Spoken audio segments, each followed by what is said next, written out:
Sir, cinema ಹೊರತುಪಡಿಸಿ ಒಂದಷ್ಟು ವಿಚಾರಗಳಾಯ್ತು.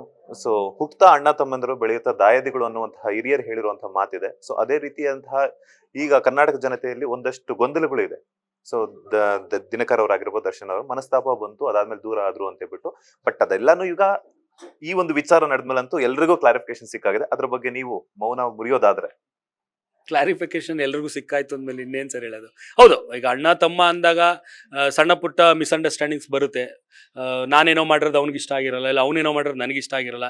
So ಅದ್ರ ಬಗ್ಗೆ ಮಾತುಕತೆ ಆಗಿರುತ್ತೆ. ಒಂದು ಸ್ವಲ್ಪ ಇಬ್ರಿಗೂ ಬೇಜಾರಾಗಿರುತ್ತೆ. ಸ್ವಲ್ಪ ಬ್ರೇಕ್ ತಗೊಳ್ಳೋಣ ಅಂತ ಇಬ್ರು ಒಂಚೂರು ಅವಾಯ್ಡ್ ಮಾಡ್ಕೊಂಡಿರ್ತೀವಿ. ಬಟ್ ತುಂಬ ದೊಡ್ಡ ಗ್ಯಾಪ್ ಏನು ಇರಲಿಲ್ಲ ಸರ್. ನಾನು ಅವನು ಮಾತಾಡದೇ ಇರೋದೆಲ್ಲನು ಅದು ಯಾವಾಗಲೂ ಕ್ಲಾರಿಫೈ ಆಗೋಯ್ತು. ನನಗೆ ಕ್ಲಾರಿಫೈ ಆಗಿ ತುಂಬ ವರ್ಷ ಆಯಿತು. ಆ ಟಾಪಿಕ್ ಏನಕ್ಕೆ ಈಗ ಇಲ್ಲಿ ಬಂತು ಅಂತ ಗೊತ್ತಿಲ್ಲ ನನಗೆ.